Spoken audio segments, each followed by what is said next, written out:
Good morning and welcome to the Pondering Show here on WKUR-FM, your country road. I'm your host, Doug Ponder, and I'm coming to you live here at the Don Franklin Chevy Buick GMC studio here in Renfro Valley. Well, it's been a good week for racing fans as NASCAR kicked off its season last Sunday with the Daytona 500. Now, there were a lot of fights between drivers and their crews last season, but at the Daytona 500 on Sunday, there were no confrontations, which is no fun to some of us racing fans who think NASCAR just isn't the same since they made their drivers take anger management classes after last season. Now, of course, Brad Keselowski, the one that many NASCAR fans claimed is the center of the anger and aggression in NASCAR, well, his car blew its engine in the middle of the race, making it an early finish for him. Like I said earlier, those anger management classes really did pay off, because Keselowski simply said in interviews that it is what it is. No fights and no fuss for him. Instead of getting angry and ramming others in pit row, he is now doing things like yoga and other forms of meditation just to relieve his stress and anger that builds up inside of him. Yeah, it is what it is. That's all he said. Of course, Jeff Gordon fans couldn't understand that comment, because they're used to Jeff blaming his problems on other drivers. Oh, the Academy Awards, or what is better known as the Oscars, was also on TV last Sunday night. It's the show about the movie awards that actually ends up being a show about social issues and people running around stage in their underwear. Several years ago, when someone won an Oscar, they thanked their family, their friends, and their co-workers, and blah, blah, blah. But now when they win, they got to tell us what they think about this issue and that issue. Now, although he didn't win an Oscar, Kanye West stormed the stage and stole the mic saying that he thought the Theory of Everything movie should have swept every category, and that he liked Lady Gaga better when she was crazy and when she used to wear those meat dresses. He still hasn't apologized about Lady Gaga, but Hollywood analysts expect him to apologize sometime next week. Well, no apologies here, as we're going to roll on into a break. Now, when we come back, we're going to talk about Winter Storm Octavia and how to better be prepared in storms like this and be prepared in winter in general, so don't go away. Welcome back to the Pondering Show here on WKUR 94.9, your country road. We're here in the Don Franklin Chevy Buick GMC studio here in Renfro Valley. Now, our guest this morning is a well-known here in Rockcastle County and throughout the state as well. He is the chief of the Broadhead Volunteer Fire Department, and he is also a firefighter and paramedic for the Lexington Fire Department. John Nyhouse, welcome to the show, and thanks for coming in the studio. Morning, Doug.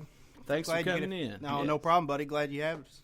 And John, you have a wealth of knowledge that we're going to dig into here.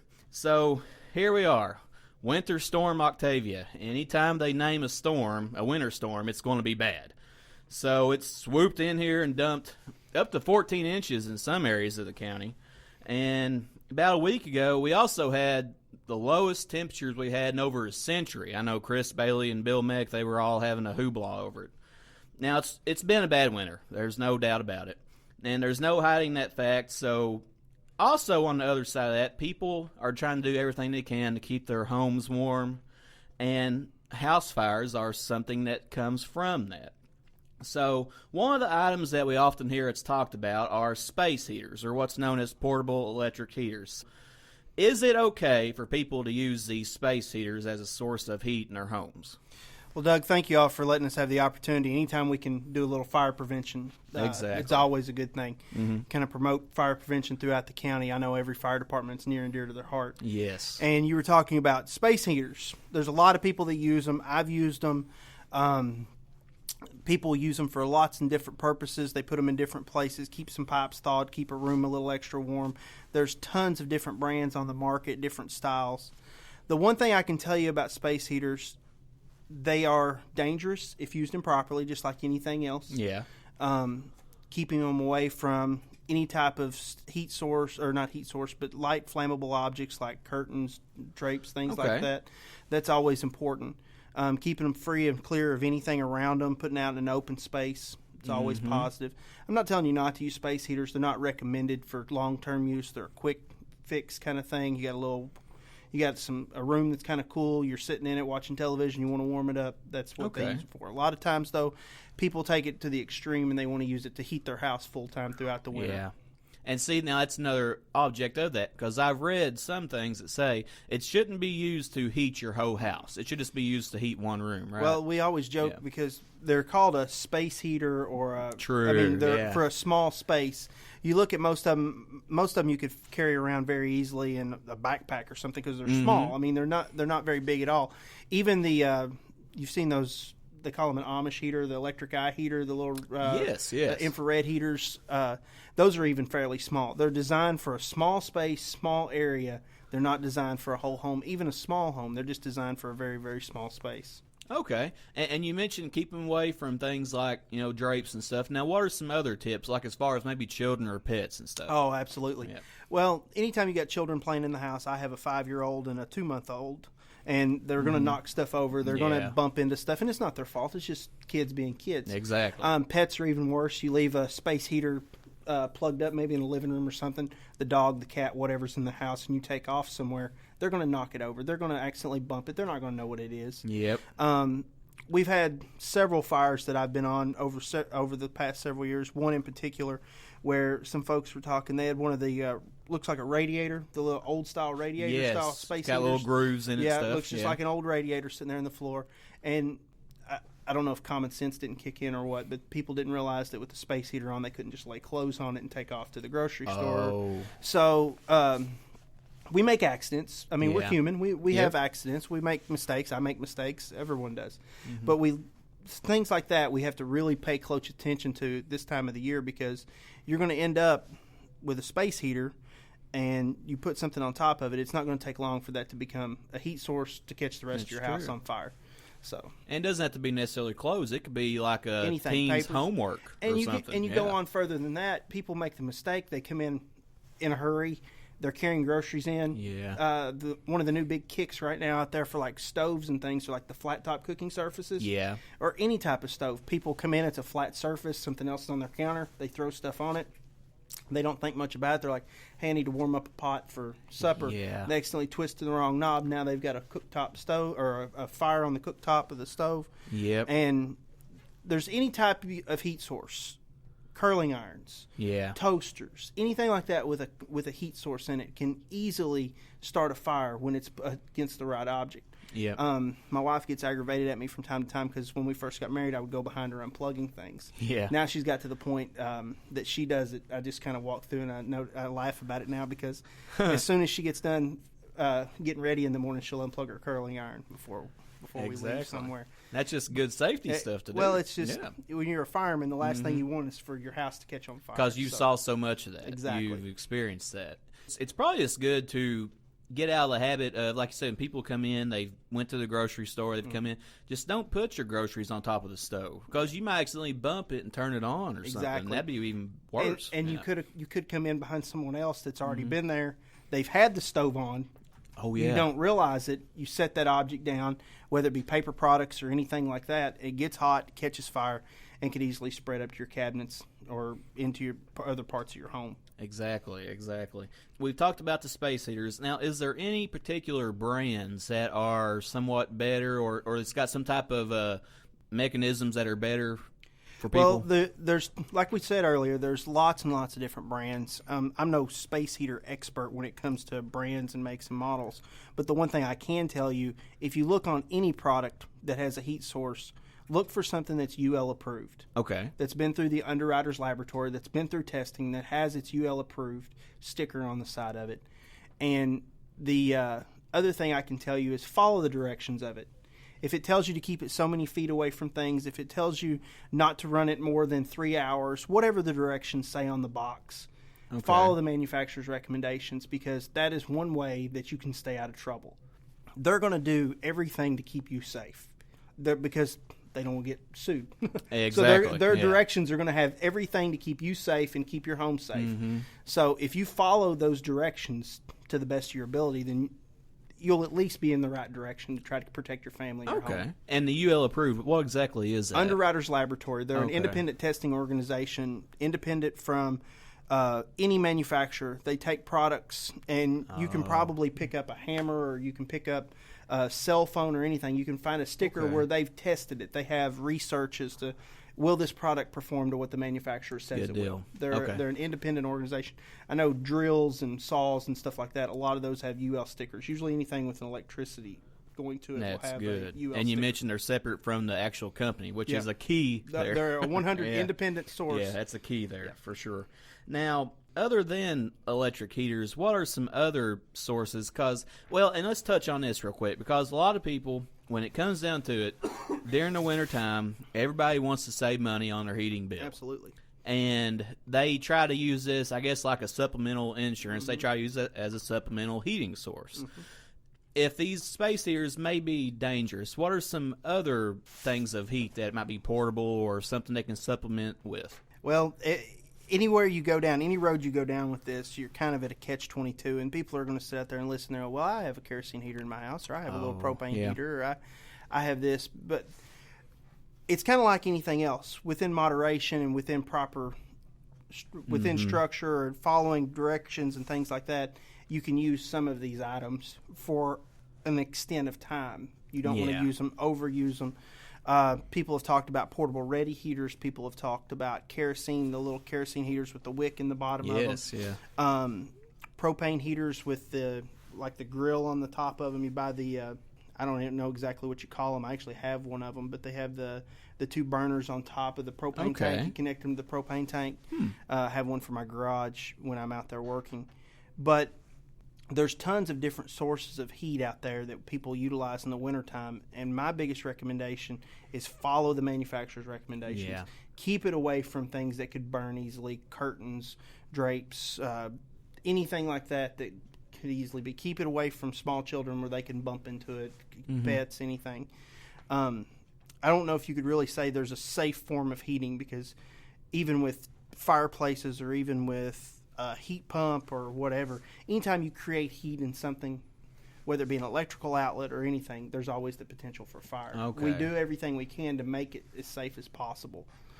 But as for a true safe heating source, I don't know that there is one. As long as you keep it contained and follow the directions of it, there's always the potential. Anytime you have a heating source, there's always a potential for some type of fire or some type of burn or charring. Or the worst one, and most people don't realize this, they don't think a lot about it, because we don't have that much, we don't have natural gas in the county.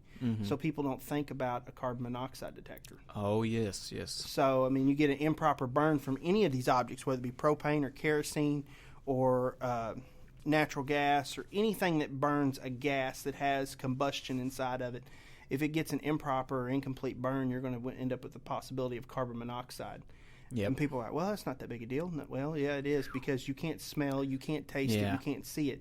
If you smell smoke, you get the smoke smell of it. But actual carbon monoxide from like an incomplete burn of natural gas or propane, something along those lines, you could end up with acute death. I mean, you could end up dying and not even realize that something's going on. Just dying in your sleep. Dying in your sleep, basically. And it's important for everybody to have those carbon monoxide detectors, isn't it? Absolutely. Smoke detectors, carbon monoxide detectors, those are two things. And someone's like, well, I have all electric in my house. Well, a carbon monoxide detector at Walmart's $15.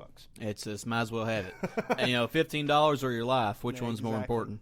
So, you look at it that way. And I know it's probably an off-the-wall question, but, you often hear about space heaters.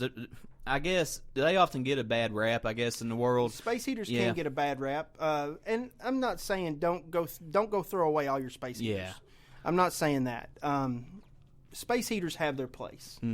But just as we were talking about, they're for a space. They're for a diminished area of your house. They're not for the whole house.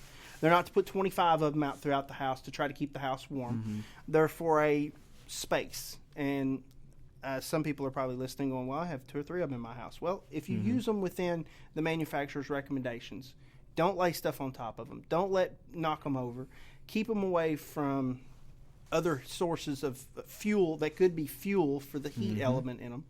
If you keep them away from those things and use them as you're told to for only a few hours, or let them kick on and off like they're supposed to, and give them time to cool between uses and things, then you'll be fine with them. Exactly. I mean, it's like anything. It's a moderation thing. If you follow the directions with it, you'll probably be okay. And it just now dawned on me, and I'm going to pull a Rush Limbaugh here, but I know exactly why space heaters probably get the bad rap. It's the media. Yeah. Because every time there's a house fire caused by a space heater, boy, it's put right in there. But now if it's a furnace or a fireplace, you just hear it's a house fire. Yeah. That's usually how it operates. So that might be why. I don't know why that is. That's a good research topic. It's like a lot of other things.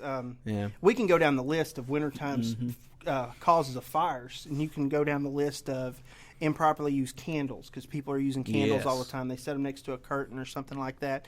Food on the stove. People burn things on the stove. A lot of times the fire department doesn't even show up. Yeah. Because they catch it early. They put it out with an extinguisher. They can carry it outside real quick. You have a food on the stove fire, discarded smoking material. Someone not properly putting a cigarette out catches a mattress or something like that on fire, even the couch or a trash can. So you have tons and tons of different causes of house fires. And I apologize. I meant to print off the actual list of like the number one cause, 2, 3, but I run off and forgot that this morning. No problem. No problem at all.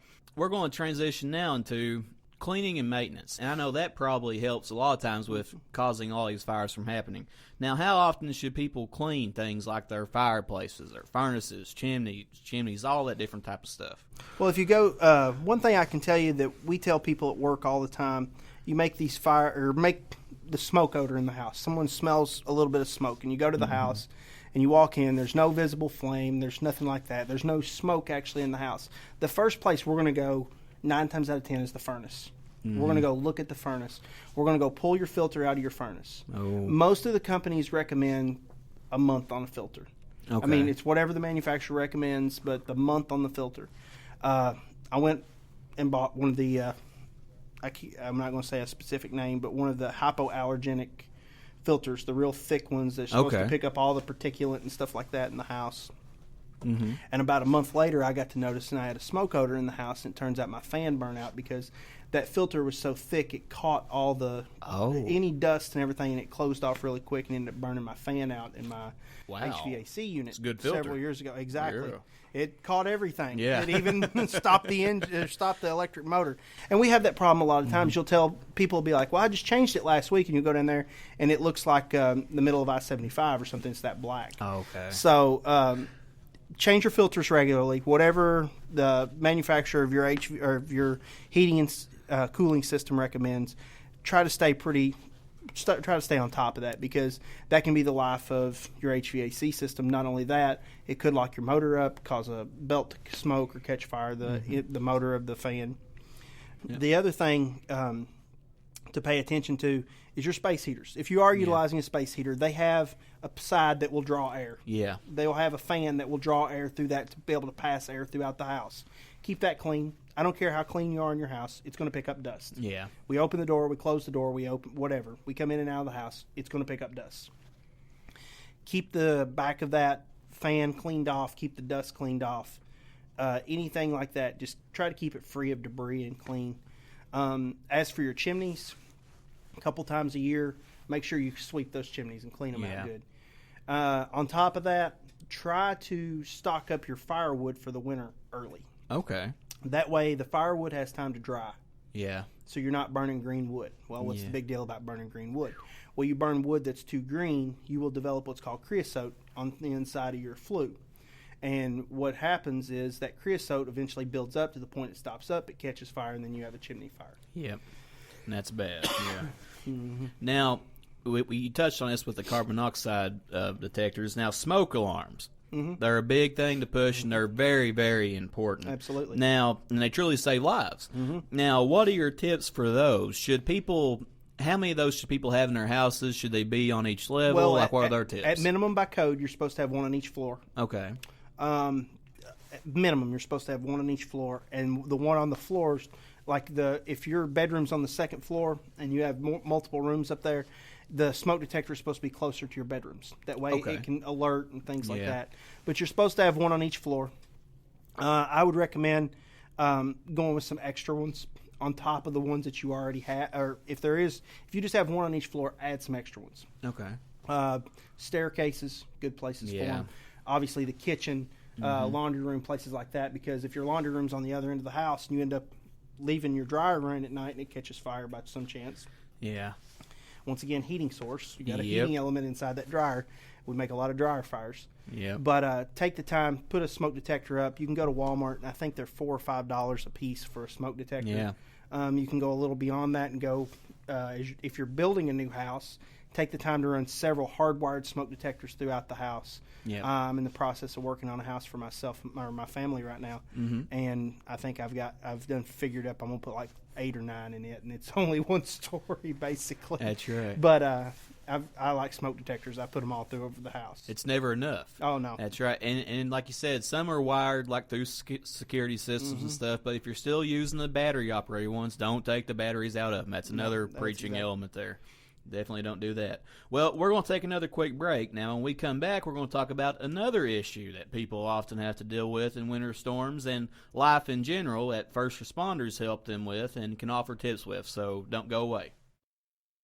Welcome back to the Pondering Show here on WKUR-FM, your country road. We're joined in the Don Franklin Chevy Buick GMC studio with John Diehouse. Now, John, we've talked about all the fire hazards during the winter and people trying to heat their homes during the winter. And now we're going to transition into something that's also a winter hazard, is people trying to drive and stuff. So, now, let's we're going to draw a scenario up here. When someone's in a wreck, and we heard a lot about this when the Winter Storm Octavia came.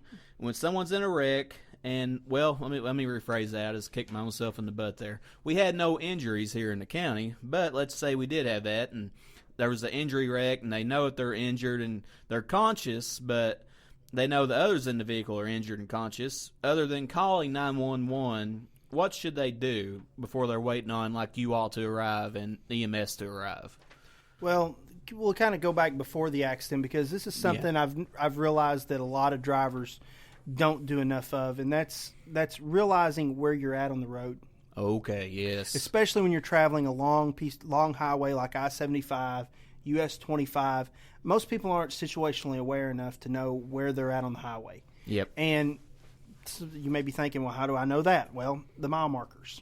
Paying attention to the mile markers as you pass, and especially once you get out on a long trip and you're gone for a long period of time. You've got a 6-hour drive and you're 4 hours into it, and you know you're in. Let's say you're heading to Atlanta and you know you're in Georgia, but where am I at in Georgia? Yeah. Well, keeping up with the mile markers, where you're at on the highway, is very important, because if you can give the dispatcher a mile marker, I-75, I'm at the 66. On the northbound side of the interstate. Yes. Keeping little things, it can get first responders there so much faster.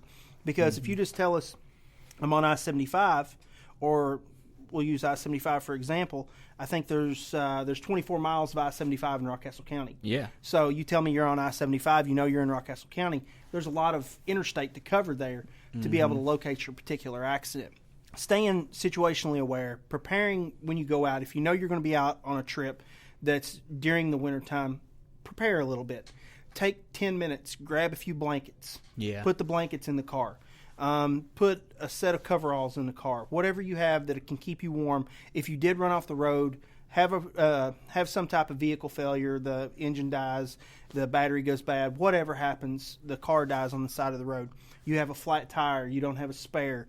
Whatever, have a little bit of preparation for yourself with blankets and things like that. And I read in a study one time that a candle can keep you warm in a vehicle for several hours. There's stories out of Colorado and stuff that people run off the road and things in Colorado and be snowed in for a day or two, but they keep themselves warm with the candle inside of a car. Yeah. So keeping a candle in a box of matches and stuff could potentially save your life inside of a vehicle on a cold winter day. Exactly. If people can't get to you. But once the accident happens, you've ran off the road, you've hit someone else, whatever's happened, the accident happens, and you call 911, that situational awareness kicks back in. You think, okay, wait a minute, I'm on the interstate. Obviously, you're upset, you're panicked, you're any number of things. One thing I can tell you that will help everyone out, before that cell phone comes out, before 911 is pushed on that phone, take a couple breaths in. Calm yourself down. Okay. Try to figure out, how bad is everybody around here? You know, that 2 seconds you take to look around could save 30 seconds of you screaming into the phone and the dispatcher. And I understand people get upset. People aren't prepared for that. You're driving down the highway, everything's going fine, you're in an accident, and now all of your adrenaline's dumped. You're all kinds of tore up. You're up on edge. Every sense you have is completely on edge. You're looking around at everything. You think everyone's hurt worse than sometimes they actually are. Yeah. Or you may not do a good enough assessment and not realize how bad they are truly hurt. So take a couple seconds. Collect your thoughts. Then call 911. I'm not saying 30 seconds. I'm not talking about a minute. Right, yeah. But take a few breaths in. Calm yourself down. Make that 911 call. Tell them where you're at, what's happened. Give them an idea of the number of victims and things like that are in the accident, or the number of patients that we could potentially have. Because if you call us and tell us you're in a car wreck and you're by yourself, well, you're going to get a fire truck and you're going to get an ambulance, or you're going to the police department. But if you're in a minivan with 6 or 7 people in it and you've run off the road, you know, we need to start rethinking our number of resources that we're sending to you, because you got 6 or 7 people, you've got 6 or 7 people hurt. Then we need to reevaluate the amount of resources that we're sending to you to try to better expedite your situation. So you've got that information. Once you've given all the information you can to that dispatcher, then go back to all the people in the car. First, evaluate your people. Call 911. Go back to the people in the car. Start checking on them. Do an assessment of yourself. Am I hurt? Where am I hurting? Is it my leg or is it my neck? Yeah. If it's your neck and your back, try to stay as still as possible. Yes. Because you don't want to possibly injure something that is already injured worse. So try to stay as still as possible. Evaluate the people that are with you. Talk to them. See if they're conscious, they're unconscious, whatever it may be. Obviously, from the get-go, from the beginning of the accident, evaluate your situation of the vehicle. Am I still sitting on the highway? Am I sitting in the middle of the interstate with cars coming at me? Am I off on a gravel road somewhere on a back road? Is the vehicle on its side, or are we on our top? Is the vehicle on fire? Is it truly on fire? Do I smell smoke? Do I see flames? Is the vehicle on fire, and how can I get myself out of it? So it's a million things for people to go through their mind. And most people, they get that, it's almost that just innate ability that they want to protect themselves. It's self-preservation. They primal, I guess is a good way to put it. They go primal. They're wanting to do whatever they can to protect themselves from that situation. So they're pulling themselves. They're pulling people. They're trying to get out of it. Try to resist the urge to just run away. Try to figure out what's going on and the best way to take care of what's going on around you. It may be that primal instinct that the vehicle's gone off into a pond, or it may be on fire or something like that, that we have to get out. We have a handful of seconds to get out, and you go down that road. But if you're sitting on the highway, traffic stopping for you and stuff, take a second, evaluate what's going on, evaluate the people around you, and then just do your best to remain calm. Yes. Do your very best to remain calm. Yeah. Because the more upset you get, the faster your heart beats. Well, the faster your heart beats, if you are bleeding somewhere, the faster you're going to could potentially bleed out or something like that. So try to keep yourself calm the best you can. Try to keep the people in the vehicle calm with you. If you can't get out of the car, put some blankets on, chill out, or just wait for first responders to get there. And get some information together for us. Yeah. I mean, the best you can. I mean, it sounds like I'm giving you a lot to do, but what people don't realize, a lot of this stuff that we're giving them to do throughout this is not only to make our job easier, but it's helped to protect them. Yes. Because if I give you some tasks, if you're not hurt that bad, and I give you some tasks to do, it'll keep you calmer. It'll take your mind off the situation. I'm kind of giving you some tricks of the trade here, but if someone is, if they have a family member that's injured and they're not that bad, I'm going to give them a task. Yeah. Hold the door. Write down all their information, gather up all their medications, whatever. And it's an effort to keep that family member calm. Yeah. It's an effort to protect that family member. As much as the person that, as a medic that I'm working on, it's an effort to protect that family member. Keep them occupied, too. It's kind of like years ago they made dads boil water and rip sheets when babies were being born. Yeah. It's the same concept. Yeah. It's been used for years and years and years and years. But they'd stick dads in another room when babies were born at home, and they'd tell them to boil water and rip sheets, and when it was all said and done, they had all these sheets ripped up and all the water was gone because it boiled out. But it's just a preoccupation for someone else to give them something to do while, yes, things may be bad or they may not be so bad, but I've not got you sitting here staring, looking at your family member. Yes. While I'm trying to treat them or even trying to treat yourself. And then all that adrenaline kicks up and it just all goes over again. And you touched on something there. I had a family member that wrecked, and she turned over and she landed on her top, and you probably know exactly who I'm talking about because you all come to it. But she had her seatbelt on, and she was just there. And sometimes people don't know if they're actually hurt. Mm-hmm. You know, that when that adrenaline gets going, you don't know if you're missing a limb or not. You know, like you're just so. But I know she actually told me, she said she didn't know whether she should actually unbuckle her seatbelt or not because she was a nurse and she knew, well, if there's something wrong with my back, what if I screw something up? Mm-hmm. Like, what should somebody do in a situation? That's kind of a touchy situation, isn't it? And it kind of falls back to that same thing. Do a self-evaluation. Yeah. And you've been in a wreck. Give yourself a few seconds to calm down. Let yourself figure out if you're actually hurting. I had a guy walk to me one night during a car wreck, and he had a broken leg. Obviously, broken leg. Wow. And his adrenaline was going so hard, he didn't even realize it. He was just walking up the street, and I'm like, come over here and sit down, buddy. Yeah. You just have a seat right here, okay? And people react to accidents differently. Someone who is normally, who knows? You never know what someone's going to be until they've been put in or thrust into that situation that they're injured, and now what are they going to do? So you're in a vehicle, you're upside down, you're buckled in. You realize, hey, I'm not hurt. I'm okay. I know where I'm at. I know what's going on. I'm okay. Mm-hmm. If you feel like you need to get out of the car, get out of the car. Oh, yeah. Because there's no reason to stay in it. But if you have any doubt in your mind, I'm not sure if my back's hurt. I'm not sure if my legs are broke. I'm not sure if I'm pinned. I'm not sure if I can get out. Yeah. Then wait. Yeah. And I'm going to tell our response times for the most part in our district, response times to other responders here in the county, and just about anywhere you go, are fairly short. Mm-hmm. It doesn't seem like it. When it's you or your family that's in need, 5 minutes can feel like an hour. Yeah, that's right. Yes. When it's your family, and this is coming from volunteers here in this county. This is coming from people who aren't at the firehouse, who are not getting paid to stay at the firehouse.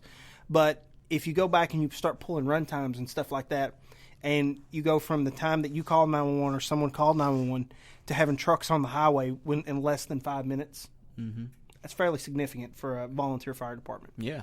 And that's all over the county. Yeah. So you've got trucks on the highway coming to you. You got first responders coming to you because we got the fire department. If you've been in an accident with injuries, you have a fire department coming to you in Rockcastle County. They're going to be, if you live in the northern part or the southern part or somewhere away from Mount Vernon where the ambulance service is centrally hubbed, there's going to be a delay in them getting there versus the fire department because of the distance they have to travel. It has nothing to do with what they're doing. It just has the distance they have to travel. So you have a first responder coming to you. They're going to come talk to you. They're going to come assess what's going on and try to relay that information the best they can to dispatch. And dispatch is going to trickle it down the line to the other people that are coming to the accident, whether it be EMS or the police or whoever, other fire departments come in there as well. So when you get in an accident or you're the one that calls 911, you pull up on the accident, you call 911, that 5 minutes that you're standing there waiting on those responders, or 10 minutes sometimes at the most, can feel like days. It's right. And you're just sitting there going, where are they? Because I've been that person. I've pulled up on an accident, and I've called dispatch and been like, hey, listen, I'm out on a wreck, such and such. You're listening to the radio traffic. You hear people go 10-8. You hear, or go in service. I apologize. Yeah, 10-8. But you hear people go in service. You hear the trucks go in service. You hear them responding to the accident. And the whole time you're standing there going, man, this takes forever. What are they doing? And then you get back to the station and you look at the run sheet and it took 3 minutes or 4 minutes. And you're like, wow. Because I've come up on wrecks in Lexington before. In my district where I respond out of normally, call it in, you're there with the patient, you're treating the patient, and you're like, where the heck are these guys? They're at the fire station. And then you realize they're running to the truck, they're getting on the road, they're doing the very best they can. It just kind of sits in the back of your mind. It's like, wow, no wonder people fuss of how long it takes. And it's just 3 or 4 minutes, but that 3 or 4 minutes when something's going on is bad. That you need that resource, and it's not there. So I've heard people tell me a minute seems like an hour. Yep. I've heard a lot of people tell me that, and that's true because I come up on a wreck one time, and I was also with y'all once too, and like it seems that way, and people are panicking and stuff. I'm just like, jeez, when y'all going to get here? Because it's bad right now. And on the flip side of it, as fire department, when we go out there, it seems like everything happens in an instant. And that's right, and it just goes. With us, it's everything happens in an instant. From the time the tones go off to the time we're on the truck to the time we're on the run, everything happens in an instant. You don't get that forever to stand there and think about something. You don't get that forever to do what you're going to do. You get there, you make your assessment of the situation, you put together an action plan, and you go to work. Yeah. And all that happens in a matter of about 45 seconds to a minute. Yeah. And you're working, you have the job done. The next thing you know, the ambulance drives away, and you're standing there, and you're like, okay, what just happened? That's right. And you're trying to back up and reevaluate exactly what happened, because in a matter of 10 to 12 minutes, 15, 30 minutes at the most, usually, you've pulled up on a car wreck, the person's trapped in the car, you've popped the door open, had the patient out and gone, and you're standing there going, what just happened? Yeah. Because it's almost like you black out for a second, because your training kicks in, you just go to work, you do your job, and at the end of it, you're like, okay.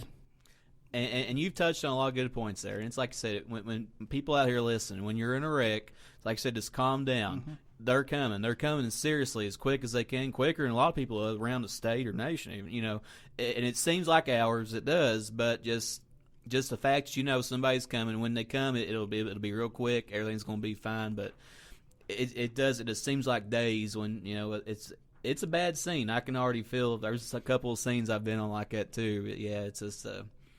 And you touched on another thing too. People that drive up onto wrecks. Now, they call 911, and they're there during that time when you're all coming. It takes y'all 2 or 3 minutes to get there. What should they do? Now, should they just – some people think they should automatically be the hero and go in there and start messing around and doing things. Some people got their CPR training and stuff. Now, what's some advice for those people real quick? Well, I won't ever tell someone not to help. I will never turn down help. But I will also not advise someone, if you don't feel comfortable with what you're getting ready to do, or feel comfortable with getting ready to help somebody, then call 911, do what you can, protect the scene the best you can. What I'm saying is keep as many people back, because the last thing you want is for 100 people to crawl in on the car. That's true, So do what you can to protect everything. Many a time I have let bystanders assist, pull up on the scene. There'll just be a few of us for the first initial part of the scene, and there's someone says, hey, I'm a nurse, or hey, I'm an EMT, hey, I'm a doctor, what can I do to help? And I may give them somebody to start treating or working on. I've done that, and I'll do it again, because I'm going to utilize what I have at my disposal for the best interest of what's going on. But also at the same point, if you walk up to a scene and there's 20 first responders there working, doing their job, and you walk up to one of them and go, hey, what can I do to help? I'm an EMT. I'm a fireman. I'm a nurse. I'm CPR certified. What can I do to help? Don't get your feelings hurt when they say, hey, we got it. We're good. Thank you. Exactly. Don't get your feelings hurt, because I've been there. I've been in the fire service for 17 and a half years. I've been told, hey, buddy, we're good. Okay. I'll go back to my vehicle and leave. That's no problem. Right. Yeah. I mean, I was just offering. If there was something you need me to help with, I'll offer. You don't feel comfortable with all that? No problem. Yeah. Stay away. Do your 911 call. If nothing else, every one of us, we're human beings. We can sit down. We can talk to someone else. We can reassure them that help is on the way. Right. If you don't lay a hand on them, if you do nothing else, then lay a blanket over them, talk to them, and reassure them that help's on the way. That can mean more to people than what you ever realize. That's right. Yeah. So just being a human, I guess is a good way to put it. Just having some compassion for your fellow man. Yeah. And walking up, you're there for 4 or 5 minutes before first responders get there. Talk to them. Yep. Give them some reassurance that, hey, help's on the way. I've called 911. I've told them what's going on. Ask them some questions. Get their mind off of other things. That's true. Ask them some questions. Where were you going? What happened? Is there anybody else with you? That's a big one. Yeah. Find out if anybody else was with them. Find out if there's any children in the car, any pets, anything like that we need to know about. So just kind of get up there. If you feel led that you have to go and help those people, and I'm not telling anyone to stop doing that. If you feel like you have to do something, but you have zero training, go talk to them. Yep. Don't try to pull them out of the car. If the car's on fire, they're unconscious, pull them out of the car. But if you walk up, the car's fine, it's sitting on 4 wheels, it's sitting on the side, sitting upside down, and they say they're hurt, but the car's not on fire. It's not about to slide off a mountain into oblivion. Yeah. Or it's not sinking into a pond. Mm-hmm. We'll be there. Yep. We're coming. Mm-hmm. Because if you don't have the training on how to get them out of the vehicle, don't pull them out of the car. Exactly. Don't pull them out of the truck. Yep. If the car's on fire, if it's about to fall off the cliff, if it's falling into the river, get them out of the vehicle, because you may be the only chance they have at living. That's right. So that's good stuff right there. And we're also going to hit on this too. And I know I'm asking you a lot of questions here, John. Oh, it's fine. But family, we've all been on a lot of wrecks when there's been family show up, and not necessarily fatal, but just seriously injured too. How should they? And what? I'll just let you handle that. Okay. What's your advice on that? Yeah. Well, I can tell you this. Yeah. I told you earlier, I've been on the fire department for 17 and a half years in Rockcastle County. Mm-hmm. And I've been there. I've been to fatal car accidents where family members have walked up. Yeah. Because the joy and the pain of working on a volunteer fire department in your county, 90% of no, I won't say 90%, but most of the time that you roll out the door, most of the time you go to a run, you're going to know who you're going to. Yep. Somebody on that department is going to be related, a friend, or affected by whatever you're going to. You're going to know that person. And so you're going to have a connection to them when you get on scene. I've been on that wreck where a family member has showed up that the person in the car is dead or dying. Yeah. I've been on that house fire where the person in the house is dead and the family member all show up. Yeah. It's a touchy subject. Yeah. People react differently to situations. I never want to say that I run them off. I never want to say that I let them go to things. It all kind of depends on the situation. The best thing I can tell for the family's got to grieve. They've got to be upset. They're going to be mad at whoever. Yeah. You know, they're going to be mad at the fire department because we didn't get there quick enough. They're going to be mad at themselves for letting them go. They're going to be mad at somebody. They're looking for somewhere to displace It's just anger. a natural human thing, yeah. They're going to try to displace that anger. And we have to, as first responders, do our very best to keep our composure, to try to be sympathetic. We can't empathize. We may not. I mean, unless it's our family member as well, we can't empathize with that situation, but we can be sympathetic. And we have to try to say, hey, listen, I know, but right now is not the time. Yeah. This is not what you want to see. This is not what you want to deal with. Let us finish our job. Let's do what we need to, and we'll let you up there. Yeah. And I've had family members push around on me and tell me they want to be up there, and I understand that. Yeah. Totally understand that. And I'll be as supportive as I can to it within reason. Yeah. Because if the scene is dangerous, if the car's on its side, if the house is still burning, whatever it may be, I'm not going to let someone else get into a situation that could injure themselves. Yeah. So people get upset. And one of the things I tell the guys when a new person joins the fire department, you've heard this speech. Yeah. We are dealing with people at the worst moment of their life. Yep. When we roll out the door, we're trying to help our community. We are dealing with people at the very worst moment of their life. Yep. It may be as simple as their outbuilding behind their house is burnt. We're going to assist EMS with CPR with loading a patient. We're going to a car wreck. We're going to a house fire. We're going to a rope rescue. Somebody's fell off a cliff, an ATV accident, whatever it is. Yeah. Because we go to so much. We're going to whoever it is, someone in that group, it's the worst moment in their life, whether it be the victim or the family member looking at their child or whatever it is. We're going to the worst moment of their life. And we have to be able to separate from that in our mind so we can do our job. But at the end of it, we also have to be able to explain to the people that we're sorry, we did everything we could, or I hope everything works out or whatever, and be supportive of that family member. But if you're a family member, you show up on scene, I understand. I'm going to do everything I can to try to allow you what you want within reason. But understand that we're also doing a job.